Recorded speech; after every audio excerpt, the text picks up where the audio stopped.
Branch. On the bill payout, resolution 239, notice the Aaron Law Firm, payment number 2, $26,366.21. Litigation and tax appeals. Nothing like the swing of the stabilized tax base in this city. Resolution 228-17, appointing Roebuck as provisional police chief. Without question, no. Emphatically, no. This council has been witness to Roebuck in this room in a public council meeting in violation of 2 criminal statutes. 2C:39-4, unlawfully as a civilian in possession of a firearm. Keep in mind, while in possession of a firearm illegally, he assaulted a civilian in this room during the meeting. He is also in violation of criminal statute 2C:28-8, impersonating a police officer and acting under the color of an officer. As a civilian, he has no police duties. And let's keep in mind, as a civilian director, his bail policies for the police department. Council, you're aware that 32 members of the gang Bloods in this city, the gangs, the very gangs that the mayor had denied existed, were now worse than Asbury Park. Congratulations. No on Roebuck.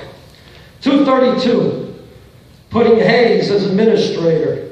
2 council meetings, he stated ago he was not happy with the building department, the way they handled the movie theater demolition. Last council meeting, he said everything was handled fine. We'll see within 30 days just how fine everything was handled with the movie theater, and you tell me, as head of the building department, and the other hats he wears, if that demolition of the movie theater went the way it was supposed to go. 30 days. Back to Broadway. Diversified Realty. $22 million RAB, $5 million on top of that for another RAB. 35-year tax abatement. And also, they're requesting a 50% reduction in sewage connection fees.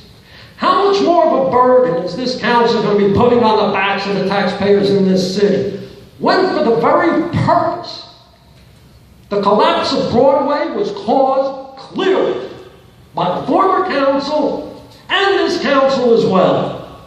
Prior to 2008, had the free market ruled Broadway, there would have been success.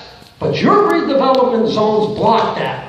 It blocked the free market, and to put it in Diversified Realty's words, the city and the banks took a $25 million bag. It's a record of failure, complete failure. You, John Pallone, for FEM in Beachfront South, and for Seastar Bluffs, 2 development projects, you voted no on the pilots. Then you go ahead for Cushing, Pier Village Phase 3. You go ahead with the approval of a pilot for that. I call you a flipper, but I don't want to insult the dope.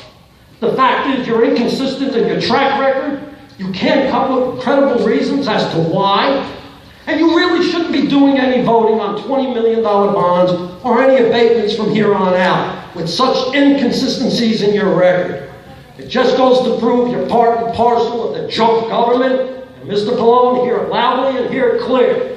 There is no difference between you and Schneider. There never has been, there never will be. You have 1 minute, Mr. Lepore. 1 minute, and all I have is 2 words, junk government. Mr. Lepore, why don't you stay forward for a second and I'll explain to you, because I think I've been very consistent with my vote. But I guess you don't want to hear it? Well, let me tell the public. So, in terms of voting for pilots, I try to follow the spirit of the legislation. And there's basically 2 things that happen that to me are significantly important. The first is that you need to have an area that's in need of redevelopment.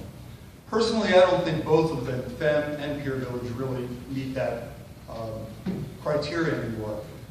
But what I think Pier Village does and FEM doesn't is the second important component of the legislation is that you must provide public amenities, or what's the city or public benefit. In the case of FEM, I voted against it because it's a multi-million-dollar property. They asked for the pilot late in the game, but more importantly, there was nothing to benefit the city, in my opinion. So other members might disagree, but it was a 4-1 vote, and I felt that there were not a lot of public benefits in the sense that it was a private building. At the end of the day, there were, after the construction is completed, there's maybe positions or full-time employment for four or five people, or maybe it was 9. So moving on now to Pier Village, which is quite different in my opinion, in the sense that there's significant public benefit. In terms of the RAB, in terms of the pilot, there's 14 to 17